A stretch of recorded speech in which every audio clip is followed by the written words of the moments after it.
നമ്മുടെ മാനദണ്ഡം എന്താണ്? നമ്മുടെ മക്കൾക്ക് വിവാഹ ആലോചന വരുമ്പോൾ ഏത് മാനദണ്ഡത്തിന്റെ അടിസ്ഥാനത്തിലാണ് ചെറുക്കനെ പെണ്ണിനെയോ പെണ്ണിനെ ചെറുക്കനെയോ നിങ്ങൾ കണ്ടെത്തുന്നത്?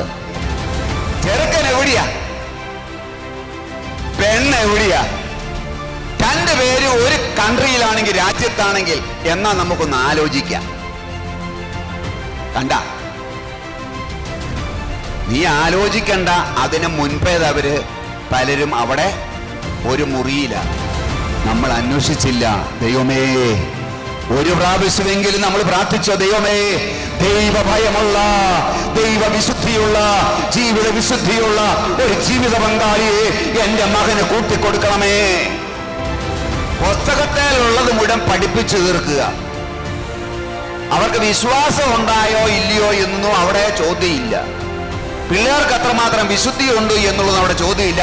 പുസ്തകത്തിലുള്ളത് മുഴുവൻ പഠിപ്പിച്ചു തീർക്കുക, പരീക്ഷയ്ക്ക് മാർക്ക് കിട്ടുക. വിശ്വാസത്തിൽ ആഴപ്പെട്ടവരായിരിക്കണമെന്നില്ല. അവർ TTC, B.Ed, M.Ed, UGC ഇതൊക്കെ പാസ്സായിട്ടുണ്ട്. സെക്കുലർ സ്കൂളിൽ പഠിപ്പിക്കാനുള്ള യോഗ്യത അവർക്ക് കിട്ടിയിട്ടുണ്ട്.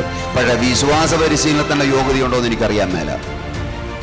അപ്പൊ വിശ്വാസം പഠിപ്പിക്കേണ്ടത്, പ്രിയമുള്ള മാതാപിതാക്കന്മാരെ, നമുക്ക് നമ്മുടെ മക്കൾക്ക് കൊടുക്കാൻ പറ്റുന്ന ഏറ്റവും വലിയ സമ്പത്ത് ദൈവത്തെയാണ്. ദൈവത്തെയാണ്, ദൈവത്തെ തന്നെയാണ്. ദൈവത്തെ കൊടുക്കാതെ മറ്റെന്തെല്ലാം കൊടുത്താലും ബിഗ് സീറോ.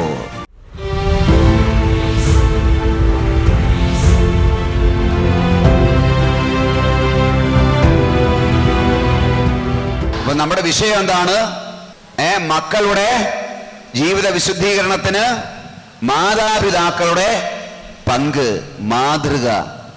ഇതാണ് നമ്മുടെ വിഷയം. ഇതിന് ആധാരമായി നമ്മൾ ബൈബിളിൽ നിന്ന് ഒരു ഭാഗം, ഒരു വ്യക്തിയെ നമ്മൾ എടുത്ത് പഠിക്കുകയാണ്. ദാനിയേലിന്റെ പുസ്തകത്തില് അതിൻ്റെ 13-ാം അധ്യായത്തില് സൂസന്ന എന്ന് പറയുന്ന ഒരു പെൺകുട്ടിയെ കുറിച്ച് പറയുന്നുണ്ട്. ദാനിയേലിന്റെ പുസ്തകം 13-ാം അധ്യായം, സൂസന്ന. ആ സൂസന്നയെ കുറിച്ച്, നമ്മുടെ അപ്പുറത്തെ വീട്ടിലെ സൂസന്നയല്ല, ഈ ബൈബിളിലെ സൂസന്നയെ കുറിച്ച് കേട്ടിട്ടുണ്ടോ നിങ്ങൾ ആരെങ്കിലും? ചേച്ചിമാര് കേട്ടിട്ടുണ്ടോ? ചേട്ടന്മാര് കേട്ടിട്ടുണ്ടോ? കേട്ടിട്ടുണ്ടോ? ഇല്ല. ആരാണ്ടൊക്കെ കേട്ടിട്ടുണ്ട്. നിങ്ങൾ കേട്ടാൽ മാത്രമല്ല, വായിച്ചാൽ മാത്രമേ, പഠിച്ചാൽ മാത്രമേ, ധ്യാനിച്ചാൽ മാത്രമേ ഇത് നിങ്ങളുടെ മക്കൾക്ക് പറഞ്ഞു കൊടുക്കാനായിട്ട് പറ്റുകയുള്ളൂ. ബൈബിളിലുള്ള ഓരോ കഥാപാത്രങ്ങളും നമ്മളുമായി താരതമ്യം ചെയ്ത് നമ്മൾ ധ്യാനിക്കേണ്ടതാണ്. ഓരോ കഥാപാത്രത്തിലൂടെയും ദൈവം ഇന്ന് ഈ കാലഘട്ടത്തിൽ എന്നോട് സംസാരിക്കുന്നുണ്ട്. അന്ന് നടന്ന ഒരു കഥയല്ല, പിന്നെയോ ഇന്ന് ദൈവം എന്നോട് സംസാരിക്കുന്നത് ഈ വചനത്തിലൂടെയാണ്, ഈ കഥാപാത്രങ്ങളിലൂടെയാണ് ദൈവം ഇന്ന് എന്നോട് സംസാരിക്കുന്നത്. ദാനിയേലിന്റെ പുസ്തകം അതിന്റെ 13-ാം അധ്യായം, അവിടെ മനോഹരമായ ഒരു കാര്യമാണ്. യോവാഖീം എന്നൊരാൾ ബാബിലോണിൽ ജീവിച്ചിരുന്നു. ഹിൽക്കിയായുടെ മകളും അതീവ സുന്ദരിയും ഭക്തിയുമായ സൂസന്നയെ അവൻ വിവാഹം ചെയ്തു. അവ യോവാഖീം എന്ന പേരായ ബാബിലോണിൽ ജീവിച്ചിരുന്ന വളരെ ധനവാനായ ദൈവഭക്തനായ ഈ വ്യക്തി അതീവ സുന്ദരിയും ദൈവഭയമുള്ളവളുമായ അവളെ വിവാഹം ചെയ്തു. ഹല്ലേലൂയ. അതീവ സുന്ദരിയായിരുന്നു, അവൾ ദൈവഭക്തയായിരുന്നു. ശ്രദ്ധിക്കണം, അതീവ സുന്ദരിയും ദൈവഭയമുള്ളവളുമായ ഈ സൂസന്നയെ യോവാഖീം എന്നു പേരുള്ള ഈ വ്യക്തി വിവാഹം ചെയ്യുകയാണ് ചെയ്യുന്നത്. പ്രിയമുള്ളവരെ, നമ്മുടെയൊക്കെ വിവാഹം കഴിക്കാനായിട്ട് പോകുമ്പോൾ വരനോ വധുവിനോ നിങ്ങൾ കൊടുക്കുന്ന മാനദണ്ഡം എന്താണ്? ഒരു പെൺകുട്ടിയെ കെട്ടുവാൻ അല്ലെങ്കിൽ ഒരു ചെറുക്കനെ കണ്ടെത്തുവാൻ, വിവാഹത്തിന് ജീവിത പങ്കാളിയെ കണ്ടെത്തുവാൻ നിങ്ങൾ കാണുന്ന മാനദണ്ഡം എന്താണ്? പരിശോധിക്കണം നമ്മൾ. നമ്മുടെ മാനദണ്ഡം എന്താണ്? നമ്മുടെ മക്കൾക്ക് വിവാഹ ആലോചന വരുമ്പോൾ ഏത് മാനദണ്ഡത്തിന്റെ അടിസ്ഥാനത്തിലാണ് ചെറുക്കനെ പെണ്ണിനെയോ പെണ്ണിനെ ചെറുക്കനെയോ നിങ്ങൾ കണ്ടെത്തുന്നത്? അല്ലെങ്കിൽ ചെറുപ്പക്കാരോട് ഞാൻ ഈ കാര്യം ചോദിക്കുകയാണ്, നിങ്ങൾ ഏത് മാനദണ്ഡത്തിന്റെ പേരിലാണ് നിങ്ങൾ ഒരു ജീവിത പങ്കാളിയെ നിങ്ങൾ കണ്ടെത്തുന്നത്? 10-50 വർഷങ്ങൾക്ക് മുമ്പ് ഇങ്ങനെ കേട്ടിട്ടുണ്ട്, പെങ്കൊച്ചാണ് പെണ്ണ് കാണാൻ വരുന്ന ചെറുക്കന് പെങ്കൊച്ചനെയും അവളെ കൊണ്ട് ചായ കുടിപ്പിക്കും. എന്നിട്ട് വീട്ടിലുള്ളവർ നോക്കും, അവളെ നടത്തിക്കും. ഇങ്ങനെ എന്തിനാ നടത്തിക്കുന്നത്? അവൾക്ക് ചട്ടുണ്ടോ എന്നറിയാൻ. ചട്ടുണ്ടോ, ഏനക്കേടുണ്ടോ, വർത്താനം പറയും, പൊട്ടുണ്ടോ. ഇങ്ങനെ ഈ തേങ്ങ എടുക്കുന്നവര് തേങ്ങ കുലുക്കിയൊക്കെ നോക്കും, മണ്ടരി പിടിച്ചതാണോ അല്ലെങ്കിൽ പൊട്ടുണ്ടോ, വാടലാണോ എന്നൊക്കെ നോക്കി എടുക്കുന്ന പോലെ പണ്ട് ആ വിധത്തിലേക്ക് നോക്കുമായിരുന്നു. എല്ലാവരുടെയും കാര്യമല്ല, അങ്ങനെയൊക്കെ ചിലയിടത്തൊക്കെ ഒടുവായിരുന്നു. എങ്കിലും മാതാപിതാക്കൾ ഒരു വിശ്വാസത്തിന്റെ പേരിൽ ഇതാ അവരുടെ അനുവാദത്തോടെ അവരുടെ സമ്മതത്തോടെ കണ്ടെത്തുന്ന ജീവിത പങ്കാളികളായിരുന്നു അന്നൊക്കെ വിവാഹങ്ങൾ ഏർപ്പെട്ടിരുന്നത്.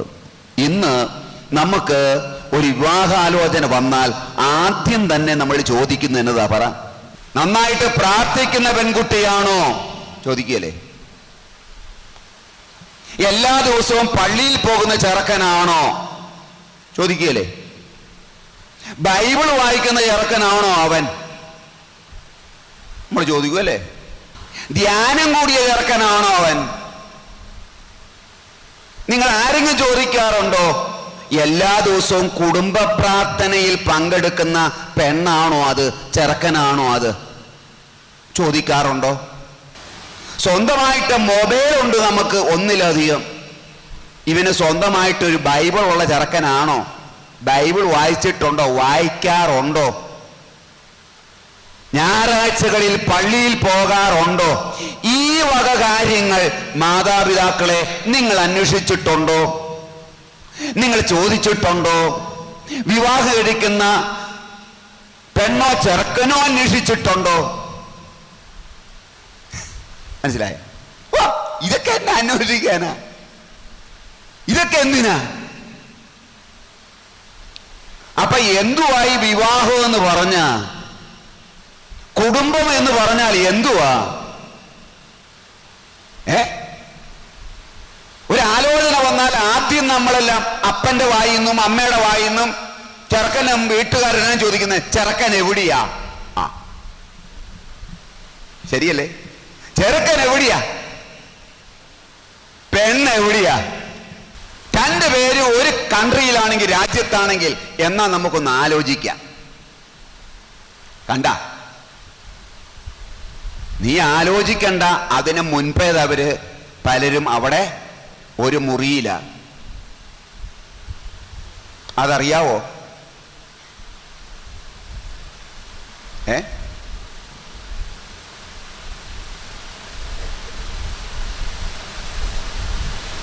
ദൈവഭയമുള്ള ഒരു ചെറുക്കന് വേണ്ടി ദാഹിക്കുന്ന, ഒരു പെണ്ണിന് വേണ്ടി ദാഹിക്കുന്ന, ജീവിത വിശുദ്ധിയുള്ള ഒരു പെൺകുട്ടിയെ മതി, ഒരു ചെറുക്കനെ മതി എന്ന് ദാഹിക്കുന്ന എത്ര ചെറുക്കന്മാരുണ്ട്, എത്ര പെൺകുട്ടികളുണ്ട്, എത്ര മാതാപിതാക്കളുണ്ട്. പ്രിയമുള്ളവരെ, കുടുംബം എന്ന് പറയുന്നത് ക്രിസ്തുവിനാൽ സ്ഥാപിക്കപ്പെടുന്ന ഒരു കൂദാശയാണ്. ഇത് സ്ഥാപിക്കപ്പെട്ട് കഴിഞ്ഞാൽ, ഇത് സ്റ്റാർട്ട് ചെയ്ത് കഴിഞ്ഞാൽ ഇത് അനേകം തലമുറകൾക്ക് അടിസ്ഥാനം ഇടുന്ന ഒരു ഗാർഹിക സഭയാണിത്. നിത്യതയോളം നിലനിൽക്കേണ്ടതാണ് ഇതിന്റെ അടിസ്ഥാനം. മരണത്തിനപ്പുറത്തേക്കും എത്തിച്ചേരേണ്ടതാണ് ഇതിന്റെ വംശതലമുറ. ഇതൊരു കൂദാശയാണ്. ഇത് കമ്പനി അല്ല, ഇത് ബിസിനസ് അല്ല, ഇതൊരു എഗ്രിമെന്റ് അല്ല, ഇതൊരു കൂദാശയാണ്. എവിടം വരെ എത്തി നിൽക്കുന്നു നമ്മുടെ വിവാഹങ്ങൾ? ഇന്ന് നമ്മുടെ കുടുംബങ്ങളിൽ കണ്ണുനീരും വേദനയും പ്രയാസങ്ങളും ദുഃഖങ്ങളും തകർച്ചകളും കടബാധ്യതകളും ഭിന്നതകളും ഭിന്നിപ്പുകളും എല്ലാം ഉണ്ടാകുന്നതിന് കാരണം നമ്മൾ ദൈവം വെച്ച മാനദണ്ഡം മാറ്റിയിട്ട് നമ്മൾ നമ്മുടേതായ മാനദണ്ഡങ്ങൾ വെച്ചു. വിവാഹത്തിന് ഏറ്റവും വിശുദ്ധമായി പരിശുദ്ധമായി പവിത്രമായി കാണേണ്ട വിവാഹത്തെ നമ്മൾ വെറും എഗ്രിമെന്റ് പോലെ നമ്മൾ കാണുക ചെയ്യുന്നത്. ഇതാണ് ആ പണ്ടൊക്കെ ഭാര്യയും 50 വർഷം 70 വർഷം മുമ്പുള്ള വിവാഹം കഴിച്ചവര് ഇപ്പോഴും 50 വർഷത്തെ ജൂബിലിയൊക്കെ അല്ലേ അവര് ആഘോഷിക്കുക. 50 വർഷം 60 വർഷം ജൂബിലി ആഘോഷിക്കുക, വിവാഹ വെഡിങ് ആനിവേഴ്സറി അവര് ആഘോഷിക്കുക. ഇന്ന് വിവാഹം കഴിഞ്ഞിട്ട് 3 മാസം കഴിയുമ്പോൾ 6 മാസം കഴിയുമ്പോൾ 1 വർഷം കഴിയുമ്പോഴത് തല്ലിപ്പിരിഞ്ഞ് കേസ് കൊടുത്തിരിക്കുക. കാരണം എന്താ?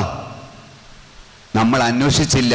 ദൈവമേ, ഒരു പ്രാവശ്യമെങ്കിലും നമ്മൾ പ്രാർത്ഥിച്ചോ, ദൈവമേ ദൈവഭയമുള്ള ദൈവവിശുദ്ധിയുള്ള ജീവിത വിശുദ്ധിയുള്ള ഒരു ജീവിത പങ്കാളിയെ എന്റെ മകന് കൂട്ടിക്കൊടുക്കണമേ, എന്റെ മകൾക്ക് കൂട്ടിക്കൊടുക്കണമേ. അതോടൊപ്പം ജോലി ഉണ്ടെങ്കിൽ കുഴപ്പമില്ല, ജോലി ഉണ്ടോ ഇല്ലയോ എന്നുള്ളതല്ല, അതിനപ്പുറത്ത് അവനോടുകൂടെ അവളോടുകൂടെ ദൈവമുണ്ടോ? ദൈവമാണ് ഏറ്റവും വലിയ സമ്പത്ത്. ദൈവം ഒരു വ്യക്തിയുടെ കൂടെ, ഒരു യുവതിയുടെ കൂടെ, യുവാവിന്റെ കൂടെ ദൈവമുണ്ടെങ്കിൽ പോക്കറ്റിൽ 5 പൈസയില്ലേലും ആ ദൈവത്താൽ അവൻ ജീവിക്കും. എന്റെ നീതിമാൻ വിശ്വാസം വഴി ജീവിക്കും. ദൈവവും ദൈവവിശ്വാസവും വിശുദ്ധിയൊക്കെ ഇന്ന് പുറംകാലിന് തട്ടിത്തെറിപ്പിക്കുന്ന വിലയില്ലാത്തതായി ഇന്ന് ഈ സമൂഹത്തിൽ മാറിയിരിക്കുക. പിന്നെ പള്ളി വരുന്നതൊക്കെ അനുഷ്ഠാനങ്ങളുടെ ആചാരങ്ങളുടെ മതത്തിന്റെ ഭാഗമായിട്ട് നമ്മൾ വന്നു പോകുന്ന നല്ല ശതമാനം ആൾക്കാരിലും. ഞാൻ എൻ്റെ വിവാഹത്തിന് 90 മുതൽ 2000 വരെ 10 വർഷം മുടങ്ങാതെ ഞാൻ പ്രാർത്ഥിച്ചു, ദൈവമേ എനിക്ക് ദൈവഭയമുള്ള ജീവിത വിശുദ്ധിയുള്ള ഒരു ജീവിത പങ്കാളിയെ എനിക്ക് കൂട്ടിത്തരണമേ, ചേർത്ത് തരണമേ. അതായിരുന്നു എൻ്റെ ഞാൻ ദൈവത്തിന് മുമ്പിൽ വെച്ചത്. പഠിപ്പുണ്ടോ ഇല്ലയോ, പണമുണ്ടോ ഇല്ലയോ, സ്വർണമുണ്ടോ ഇല്ലയോ, ചട്ടമുണ്ടോ, ഇതൊന്നും ഞാൻ നോക്കിയില്ല. ദൈവഭയമുള്ള ഒരു ജീവിത പങ്കാളി അങ്ങ് കൂട്ടിത്തരണമേ. ഈ 10 വർഷക്കാലവും എല്ലാ ദിവസവും വിശുദ്ധ ബലി ഞാൻ പങ്കെടുത്തു. എല്ലാ ദിവസവും വിശുദ്ധ കുർബാനയിൽ ഏറ്റവും മുൻപിൽ ഒരു റോയ് ഉണ്ടെങ്കിൽ ഏറ്റവും മുൻപിലത്തെ റോയിൽ ഞാൻ വന്നിരിക്കും. പുറയിൽ കൈയും കെട്ടി കാഴ്ചക്കാരനെ പോലെ കാണുന്നവനല്ല. മുമ്പിൽ വന്നിട്ട് അച്ഛൻ കാസായും പീലാസായും ഇങ്ങനെ കാഴ്ചയായി സമർപ്പിക്കുമ്പോൾ ഞാൻ മൗനമായി ആ കാസായിലേക്കും പീലാസയിലേക്കും സമർപ്പിക്കും. ദൈവമേ, എന്നെയും ഭാവിയിൽ എൻ്റെ ജീവിത പങ്കാളിയാകാൻ പോകുന്ന പെൺകുട്ടിയെയും ഞാൻ ഈ കാസയിലേക്കും പീലാസയിൽ സമർപ്പിക്കുന്നു. സമയത്തിന്റെ പൂർത്തീകരണത്തിൽ അങ്ങ് കൂട്ടിച്ചേർത്ത് തരണമേ എന്ന്. ഹല്ലേലൂയ. പ്രിയമുള്ളവരെ, നമ്മുടെ മക്കളെ ഈ വിധത്തിൽ ഒരുക്കേണ്ടതാരാണ്? അപ്പന്മാരാണ്, അമ്മമാരാണ്. അതീവ സുന്ദരിയാണ്, അതോടൊപ്പം അതീവ ദൈവഭക്തയാണവൾ. നമ്മുടെ പിള്ളേർക്ക് സൗന്ദര്യമുണ്ട്. എത്ര നേരാ കണ്ണാടിയുടെ മുമ്പിൽ നമ്മൾ നിൽക്കുന്നത്? ശരിയല്ലേ? അപ്പൊ പുറത്തെ സൗന്ദര്യം മാത്രം മതിയോ? അകത്തൊരു സൗന്ദര്യമുണ്ട്, ആന്തരിക സൗന്ദര്യം. ഈ ആന്തരിക സൗന്ദര്യം നമ്മുടെ മക്കളിൽ വളർന്നു വരണം. അതാണ് ദൈവഭയം, ദൈവഭക്തി, ജീവിത വിശുദ്ധി എന്ന് പറയുന്നത്. പ്രത്യേകിച്ച് ഇത് അമ്മമാരിൽ നിന്ന് മക്കളിൽ കിട്ടണം, മാതാപിതാക്കളിൽ നിന്ന് കിട്ടേണ്ടതാ.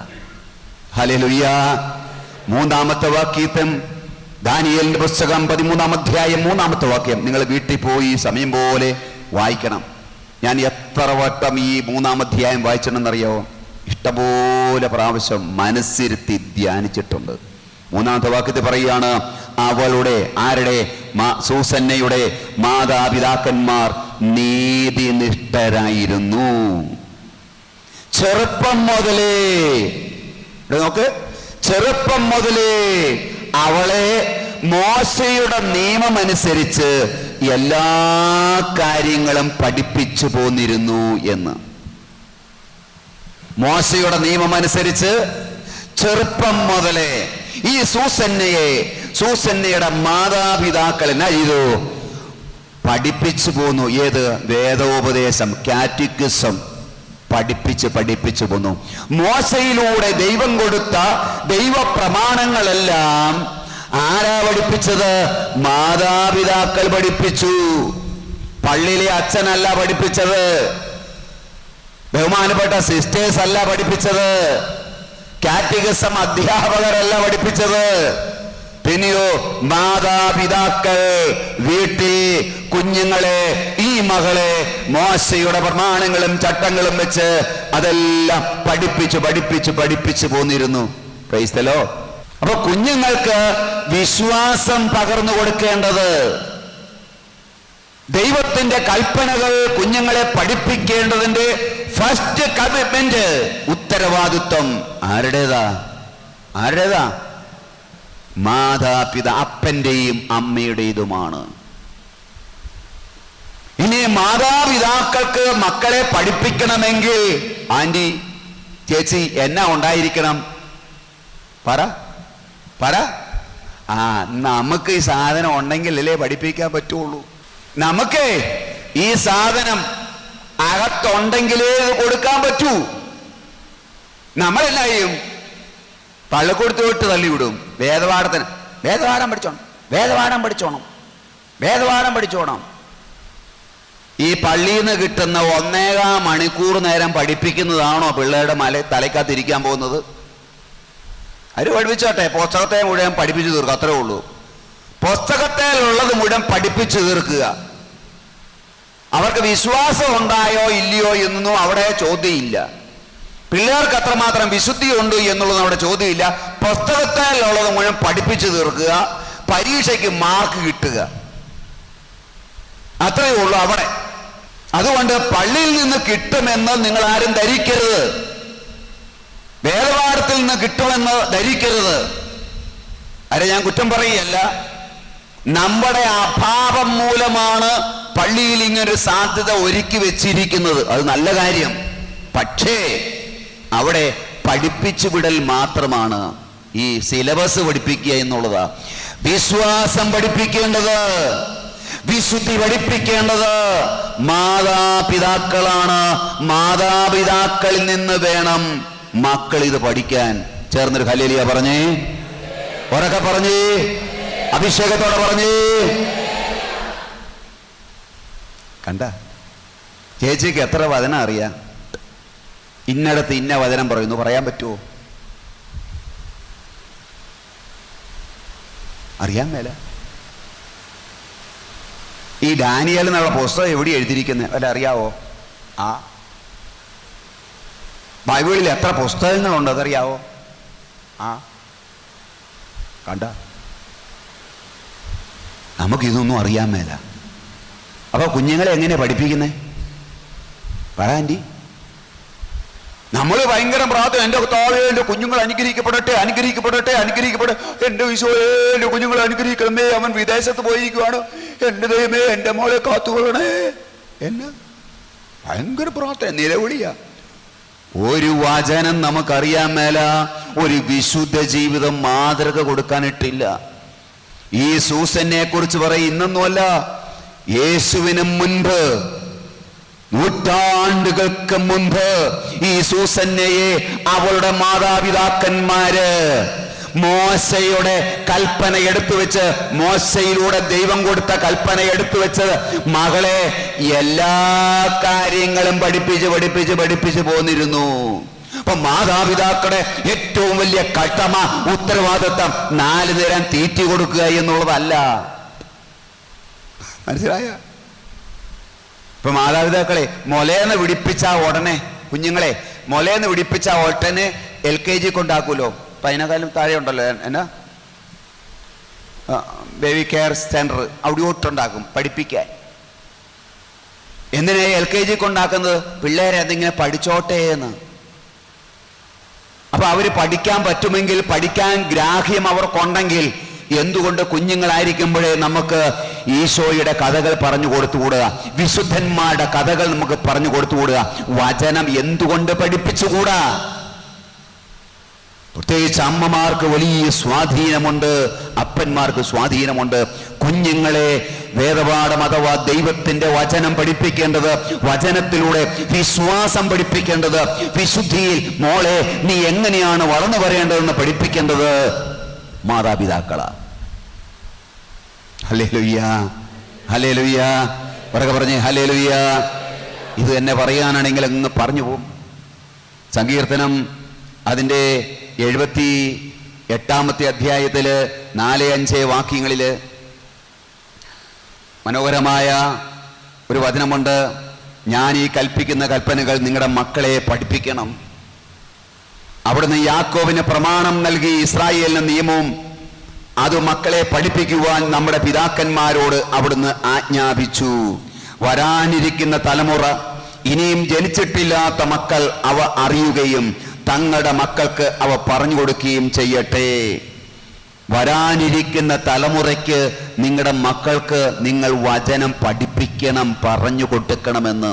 സങ്കീർത്തനം 78, 4, 5, 6, 7 വാക്യങ്ങൾ വീട്ടിൽ പോയി നിങ്ങൾ ധ്യാനിച്ച് പഠിക്കണം. നിയമാവർത്തനം 6-ാം അധ്യായം 6, 7 വാക്യങ്ങളിൽ പറയുകയാണ്, ഞാൻ ഈ കൽപ്പിക്കുന്ന കൽപ്പനകൾ നിങ്ങളുടെ ഹൃദയത്തിലുണ്ടായിരിക്കണം. കേട്ടെ, ഞാൻ ഈ കൽപ്പിക്കുന്ന കൽപ്പനകൾ മാതാപിതാക്കളോട് പറയുക, നിങ്ങളുടെ ഹൃദയത്തിലുണ്ടായിരിക്കണം. ജാഗരൂകതയോടെ അവ നിങ്ങളുടെ മക്കളെ പഠിപ്പിക്കണം. മക്കളെ വചനം പഠിപ്പിക്കേണ്ടത് പള്ളിയിലെ അച്ഛനല്ല പഠിപ്പിക്കേണ്ടത്, കാറ്റഗിസ് അധ്യാപകരല്ല പഠിപ്പിക്കേണ്ടത്. അവർക്ക് വിശ്വാസം കാണുമെന്നില്ല, വിശ്വാസത്തിൽ ആഴപ്പെട്ടവരായിരിക്കണമെന്നില്ല. അവർ TTC, B.Ed, M.Ed, UGC ഇതൊക്കെ പാസ്സായിട്ടുണ്ട്. സെക്കുലർ സ്കൂളിൽ പഠിപ്പിക്കാനുള്ള യോഗ്യത അവർക്ക് കിട്ടിയിട്ടുണ്ട്. പക്ഷേ വിശ്വാസ പരിശീലനത്തിനുള്ള യോഗ്യതയുണ്ടോ എന്ന് എനിക്കറിയാൻ മേല. അപ്പൊ വിശ്വാസം പഠിപ്പിക്കേണ്ടത് ആരാ? മാതാപിതാക്കൾ. ഞാൻ ഈ കൽപ്പിക്കുന്ന കൽപ്പനകൾ നിങ്ങളുടെ ഹൃദയത്തിലുണ്ടായിരിക്കണം, അവ നിങ്ങളുടെ മക്കളെ പഠിപ്പിക്കണം. Hallelujah, hallelujah. കരം ഉയർത്തിയെന്ന് ഹല്ലേലൂയ പറഞ്ഞേ. ഒച്ചയൊക്കെ കുറഞ്ഞു പോയി. ഇവൻ കണ്ട ഒരു വചനോട് പറയാം. 2 തിമോത്തി അതിന്റെ 1-ാം അധ്യായം അതിന്റെ 5-ാമത്തെ തിരുവചനം. വചനം പറയുകയാണ്, പൗലോസ്ലിയ തിമോത്തിയോട് പറയുക, അല്ലയോ തിമോത്തി, നിന്റെ വലിയമ്മയായ നിന്റെ നിർവാജ്യമായ വിശ്വാസം എന്തെന്ന് ഞാൻ അറിയുന്നു. നിന്റെ നിർവാജ്യമായ വിശ്വാസം എന്തെന്ന് ഞാൻ അറിയുന്നു. നിന്റെ വലിയമ്മയായ ലോവീസിനും അമ്മയായ യവനിക്കും ഉണ്ടായിരുന്ന വിശ്വാസം ഇപ്പോൾ നിനക്കും ഉണ്ടെന്ന് ഞാൻ അറിയുന്നു. കണ്ടോ, തിമോത്തിയോട് പറയുക. തിമോത്തിയുടെ അമ്മേനെ കുറിച്ചും വല്യമ്മയെ കുറിച്ചും പൗലോസ്ലിയ അവിടെ സൂചിപ്പിക്കുക. എന്താ പറയുന്നത്? നിന്റെ വലിയമ്മയായ ലോവീസിനും അമ്മയായ യവനിക്കും ഉണ്ടായിരുന്ന വിശ്വാസം ഇപ്പോൾ നിനക്ക് ഉണ്ടെന്ന് ഞാൻ മനസ്സിലാക്കുന്നു, എനിക്ക് ബോധ്യപ്പെട്ടിരിക്കുന്നു. അപ്പൊ തിമോത്തിക്ക് വിശ്വാസം കിട്ടിയത് പൗലോസിൽ നിന്നല്ല. തിമോത്തിക്ക് വിശ്വാസ പരിശീലനം കിട്ടിയത് അമ്മയിൽ നിന്ന്. ആ അമ്മയ്ക്ക് വിശ്വാസം കിട്ടിയത് ഇവിടുന്ന് വലിയമ്മയിൽ നിന്ന്. കണ്ടോ? അപ്പൊ വലിയമ്മയായ ലോവീസിന് ദൈവവുമായിട്ട് വലിയ ആഴപ്പെട്ട ബന്ധമുണ്ടായിരുന്നു. വചനത്തിൽ ജീവിച്ചവളായിരുന്നു, വിശ്വാസ ജീവിതം നയിച്ചവളായിരുന്നു, മാതൃകാപരമായി ജീവിതം നയിച്ചവളായിരുന്നു ലോവീസ്.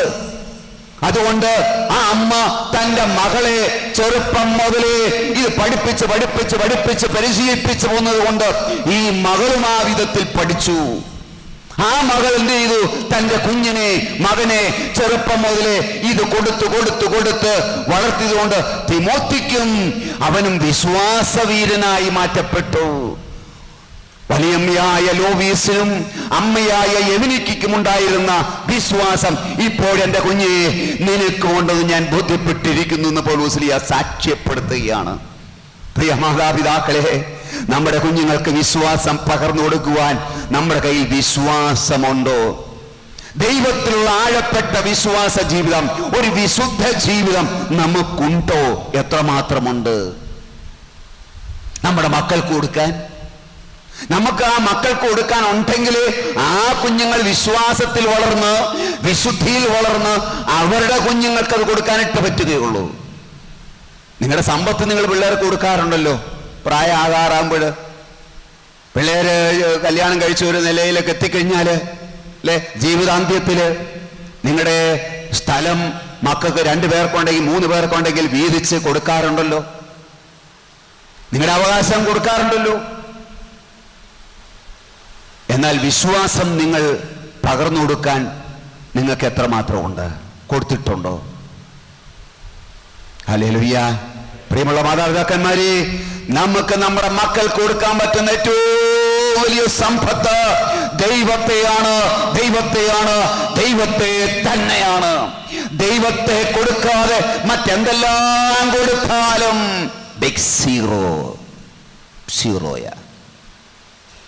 Hallelujah, hallelujah, hallelujah. ഞാനിതേക്കുറിച്ച് പറഞ്ഞാൽ അങ്ങ് നീണ്ടങ്ങ് പോകും ഞാൻ. അതുകൊണ്ട് ഞാൻ പറയാൻ വന്ന വിഷയത്തിലോട്ട് ഞാൻ വരട്ടെ.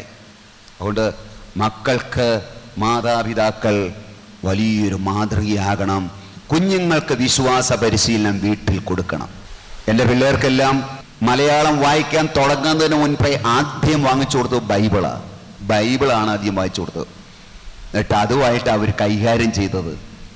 അതേ വായിച്ചൊക്കെയാണ് പഠിച്ചത്. അവര് ആദ്യം വായിക്കുമ്പോൾ ബൈബിൾ വായിക്കട്ടെ എന്ന് കരുതി വചനം വായിക്കണം, വചനം പഠിപ്പിക്കണം. ആ വചനം അവരുടെ ഹൃദയത്തിൽ ഉണ്ടാകണം. യുവത്വ പ്രായത്തിൽ കുറച്ച് വേറെ ലോകത്തിൻ്റെ ഇതിലോട്ടൊക്കെ പതുക്കെ പോയാലും വചനമകത്തുണ്ടെങ്കിൽ സമയത്ത് ഒരു വലിയ മഴ പെയ്യുമ്പോൾ അത് പൊട്ടി മുളച്ചു വരും.